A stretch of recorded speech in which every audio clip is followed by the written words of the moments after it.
এই ভিডিওটা আমি আপলোড করে দিলাম। হ্যাঁ, ওকে। মাইসুন, তুমি আমাকে ফলো করবে, ওকে?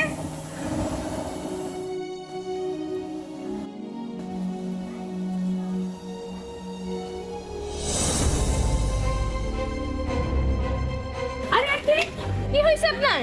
আমার মাথাটা একটু চক্কর দিছে মা। আচ্ছা আন্টি, আপনি আমার বাসায় চলেন।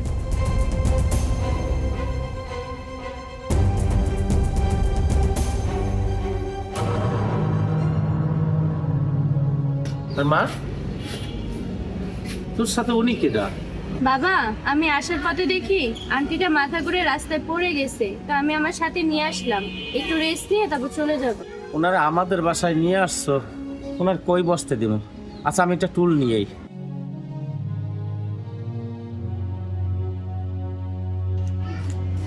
আপা, আপনার যে কই বইতে কি আমার ঘরের কিন্তু খুব পরিবেশ না, আপনি এই টুলটায় বসেন।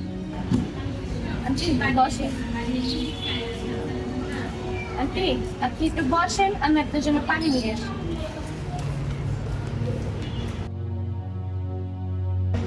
আন্টি, এই নেন পানি।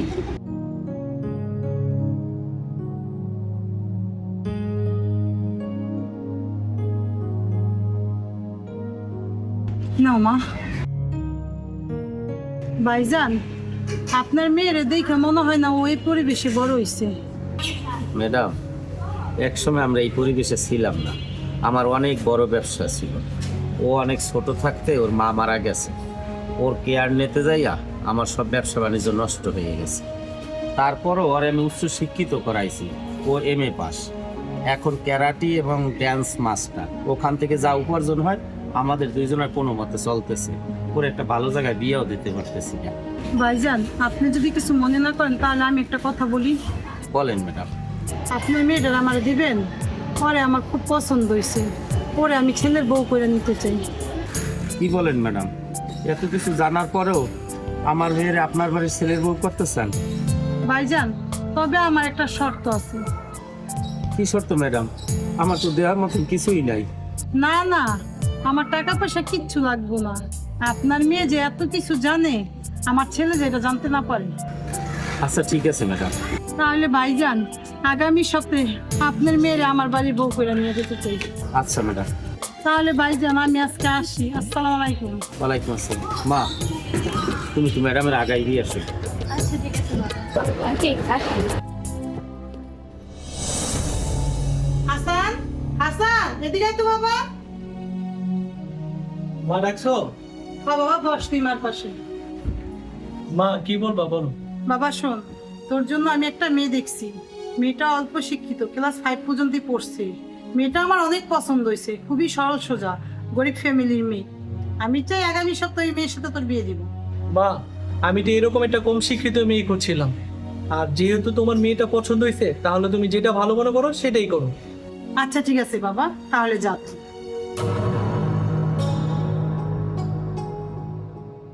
আসসালামু আলাইকুম। ওয়ালাইকুম আসসালাম।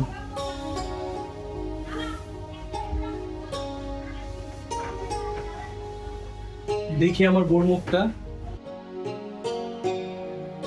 মাশাআল্লাহ, আমার বউ তো দেখতে খুব সুন্দর। জানো তিশা, আমার সারা জীবনে স্বপ্ন ছিল যে আমি একটা সরল সোজা মেয়েকে বিয়ে করব। আর তুমি তো টিকটক করো না, ফেসবুক চালাও না, হোয়াটসঅ্যাপ চালাও না, ঠিক আছে? আর মা বলছে তুমি নাকি 5 পাস, এই জন্য তোমাকে আমি বিয়ে করছি। আমি স্বামী হিসাবে তোমার কাছে এতটুকু চাই, কখনো তুমি আমার অবদ্ধ হব না। আমি সত্যি নিজেকে অনেক ভাগ্যবান মনে করতেছি তোমাকে বউ হিসাবে পেয়ে। চলো আমরা শুরু করি।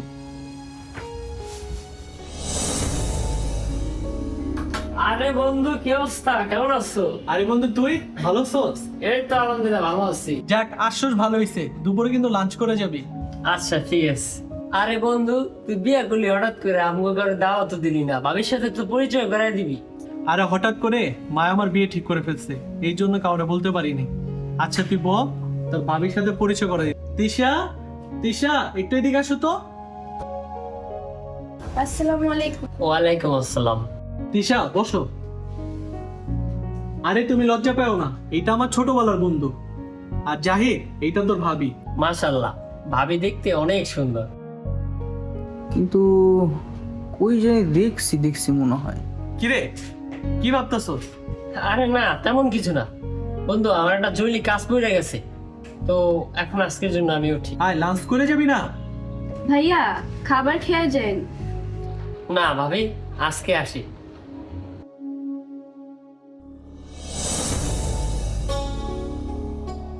আম্মা দুপুরে কি রান্না করব, কি খাবেন? বৌমা বসো। বৌমা, তোমার যেটা ভাল লাগে তুমি সেটাই রান্না করো। আম্মা আপনি তো খিচুড়ি পছন্দ করেন, তাহলে আমি আপনাকে একটু খিচুড়ি রান্না করে দেই। আচ্ছা মা। বৌমা, তুমি আমার সংসারে আসার পরে আমার মেয়ের অভাবটা পূরণ করে দিছো। তোমার মতো বউ পাওয়া ভাগ্যের ব্যাপার। আসলে তুমি আমার বউ না, আমার মেয়ে।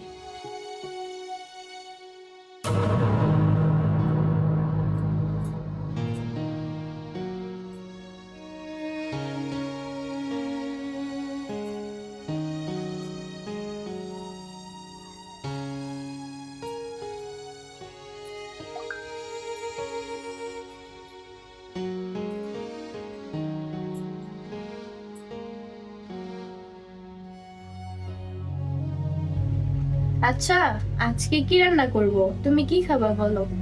তুমি গিয়ে মাকে জিজ্ঞেস করো মা কি খাবে। আম্মাকে জিজ্ঞেস করছি, আম্মা বলছে খিচুড়ি খাবে। তোমার জন্য কি রান্না করব? তোমার যেটা ভালো মনে হয় সেটাই রান্না করো। আচ্ছা ঠিক আছে, তুমি ঘুমাও, আমি রান্না করে নিয়ে আসি। ঠিক আছে।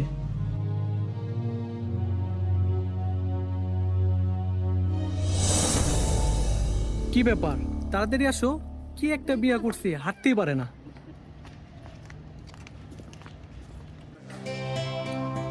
দেখ কালামালটার লগে কত সুন্দর ফুলের মতো একটা পরি। এই কি কইছস? এই তুই আমার বাজে কমেন্ট করলি কেন? তোর সাহস তো কম না, তুই আমার কলারে হাত দিস। এই বেটা, তুই চিনস আমি কে? তুই কে? আমি এই এলাকার কমিশনার বাজি না। তোর তোর বুঝি একদম আমি ফালাই দিবি। মানুষ চিনস না তুই? এই তুই কমিশনার ভাইঙ্গা হইছে দেখে কিছে মানুষদেরকে বাজে কমেন্ট করবি? হাসান চলো, ওনারা ভালো না। খালি আমার বউর জন্য তোর কিছু কইলাম না। আরে যা যা, ওই রাচলে চলে যায় লুকা।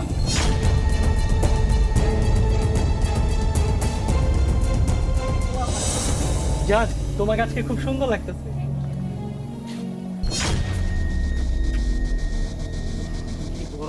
কিরে, আজকে আবার তুই আমার বড় আঁচল দিয়া মুখ মুছছস? তোর এত বড় সাহস! তোর আজকে আমি একটা উচিত শিক্ষা দিব। এই তুই আমার ওস্তাদের গায়ে হাত দিলি কা? হাসান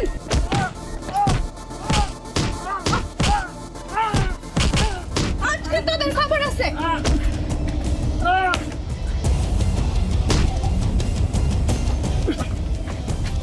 আজকে তোদেরকে দেখাবো একজন স্ত্রীর সামনে তার স্বামীর গায়ে হাত তুললে একটা নারী কতটা ভয়ঙ্কর রূপ ধারণ করতে পারে। এখন দেখবি বাঘিনীর রূপ।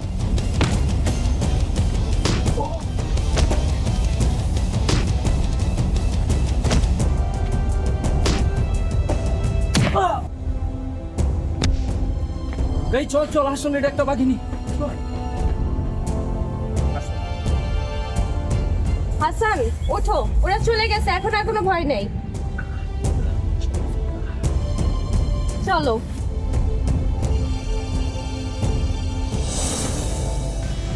কি অবস্থা দেয়, তুই মন খারাপ করে বসে আছিস কেন? আর বলিস না দোস্ত, আমার জীবনে একটাই স্বপ্ন ছিল যে আমি একটা সরল সোজা একটা মেয়ে বিয়ে করব। কিন্তু আমার বউ যে এত ডেঞ্জারাস আমি সেটা আগে বুঝতে পারিনি। আজকে দেখলাম সে একটা বাঘিনী। জানোস কি হইছে? আমি দুইটা ছেলের সাথে পারি নাই, কিন্তু তোর ভাবি ওই দুইটা ছেলেরা মাইরা একেবারে সয়ে ফেলছে। দোস্ত, আমার নিজের চোখের আমি বিশ্বাস করতে পারতেছি না। দোস্ত, তোর একটা কথা বলি, তুই কিছু মনে করিস না। না বল। আমার আগ থেকেই সন্দেহ ছিল তোর বউ সাধারণ কোনো মেয়ে না। তোর বউ পুরস্কারপ্রাপ্ত ক্যারাটে মাস্টার এবং ড্যান্সার। তাছাড়া তোর বউ তোর থেকে উচ্চ শিক্ষিত, এমএ পাস। আমি ফেসবুকে পাইছি, এই দেখ। কি কস দোস্ত? আমি এতদিনে বুঝতে পারি নাই। দোস্ত, তাহলে আমি বাসে যাই, না হলে তোর ভাবি আমার সাইজ করবো। আচ্ছা দোস্ত, সাবধানে যাইস।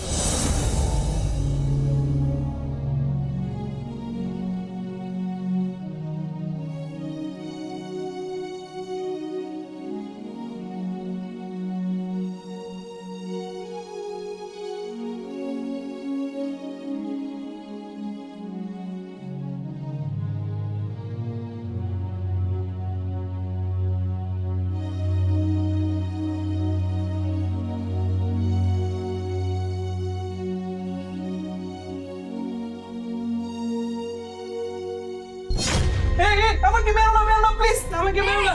তোমার কি হয়েছে? না কিছু না। ঘুমাও।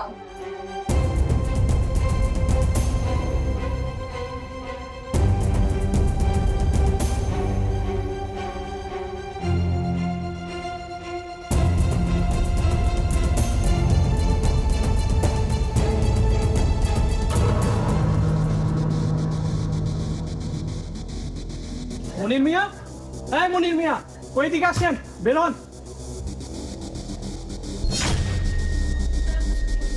কি ব্যাপার, তুমি আমার সাথে এরকম ব্যবহার করতেছো কেন? আপনার সাথে এমন ব্যবহার করবো না তো কিরকম ব্যবহার করবো? আপনার তো একটা টাউট। আপনি আমার মাকে বলছেন আপনার মেয়ে 5 পাস, কিন্তু না, আপনার মেয়ে MA পাস, একজন ডান্সার, ক্যারাটি মাস্টার, ও অনেকটা উগ্র। এই কথাগুলো আগে বলেন না কেন আমার মাকে? দেখো বাবা, আমি তোমাদের সাথে কোনো টাউটারি করি নাই। তোমার মা সবকিছু জেনে শুনেই আমার মেয়ের তোমার জন্য বউ করে নিয়েছে। তার মানে আমার মা আগের থেকে সবকিছু জানতো? ঠিক আছে, তাহলে আমার মার সাথে বোঝাপড়া হবে। মা, মা, তুমি আমার সাথে এত বড় একটা কথা লুকাইতে পারলা? আমি আবার তোর কাছে কি লুকাইলাম? মা, আমি একটা সরসোজা মেয়েকে বিয়ে করতে চেয়েছিলাম, কিন্তু আমার চেয়ে বেশি শিক্ষিত, ডান্সার, ক্যারাটি মাস্টার, এমন একটা মেয়ের সাথে তুমি আমাকে বিয়ে করতে পারলা? তুমি জানো ও কি করছে? কেন, বৌমা আবার কি করছে? আমার চোখের সামনে দুইটা ছেলেরা মাইরা মাটির সাথে মিশাই ফেলছে। ও তো মেয়ে না, ও একটা বাঘিনী। আর এরকম একটা বাঘিনী মেয়ের সাথে আমি আর সংসার করবো না। বাবা থাম, তুই আমার কথাটা শোন। মা, আমি আজকে তোমার কোনো কথাই শুনবো না। ওরা আমি আজকে বাড়ি থেকে বের করে দিব। তিশা, এই তিশা, বলো। তুই আমার সাথে নাটক করছস, তুই তো সত্য লুকাইছস। তোর মতো মেয়ের সাথে আমি আর সংসার করবো না। তুই বাইরে আমার বাড়ির থেকে। না, আমি বাড়ি থেকে কোথাও যাব না। কি, তুই বাড়ির থেকে যাবি না? হাসান, তোর এত বড় সাহস, তুই বাড়ির বউর গায়ে হাত তুলছস? তুই ওর গায়ে হাত তোলার পরও ও তোর গায়ে হাত তুলে নাই। এটাই ওর ভদ্রতা। ও জানে মানুষের সাথে কিভাবে কথা বলতে হবে, মানুষকে কিভাবে ভালোবাসতে হবে। যে যেরকম, ও ঠিক তেরকমই মানুষের সাথে ব্যবহার করে। আর তুই আমার লক্ষ্মী বউকে বাড়ি থেকে বের করে দিবি? আর তুই জানোস ও এইসব কেন শেখায়? ওর সংসার চালানোর জন্য, ওর বাবার খরচ চালানোর জন্য। একটা মেয়ে যখন রাস্তায় বের হয়, বাইরে কাজ করে, শুধু নিজের জন্য না, তার পরিবারের জন্য করে। আর তুই আমার সেই বৌমার সাথে খারাপ ব্যবহার করলি। ছি, আমার ভাবতেও ঘৃণা লাগতেছে, তুই আমার ছেলে। আচ্ছা হাসান, তোমার এমন কেন ধারণা যে একটা মেয়ে শিক্ষিত হলে সে তার স্বামীকে ভালোবাসতে পারবে না, কেয়ার করতে পারবে না? শুধু কি অশিক্ষিত মেয়েরাই ভালোবাসতে পারে? শিক্ষিত মেয়েরা কি স্বামীকে ভালোবাসে না? এখনো বাংলাদেশে অনেক মেয়েরা আছে যে বাহিরে কাজ করে, নিজের সংসার সামলায়, আবার স্বামীকেও ভালোবাসে। তাহলে আমি কেন সেটা পারবো না? আর আমি ক্যারাটে শিখছি নিজের সংসারের প্রয়োজনের জন্য। সেদিন যদি আমি তোমাকে না বাঁচাতাম তাহলে তোমার কি অবস্থা হতো বলো তো? আর আমি মনে করি সব মেয়েদেরই সেফটির জন্য এই ক্যারাটেটা শেখার দরকার। আর তুমি আমার স্বামী, তুমি যদি না চাও তাহলে আমি সবকিছু ছেড়ে দিব। সত্যি, তুমি যে তোমার ফ্যামিলির জন্য এতটা স্ট্রাগল করছো সেটা আমি জানতাম না। তোমাকে বউ হিসাবে পেয়ে আমি নিজেকে নিজে প্রাউড ফিল করতেছি। তিশা, তুমি আমাকে মাফ করে দাও, আমি তোমাকে ভুল বুঝছি। আর মা, সত্যি তুমি আমার জন্য যোগ্য একটা মেয়ে আমার বউ করে আনছো। তোমাকে অনেক থ্যাংক ইউ মা। আর তুমি আমাকে মাফ করে দাও মা। আরে বোকা, তুই আমার ছেলে, আর সব বাপ মারাই তার সন্তানের ভালো চায়। আয় বাবা।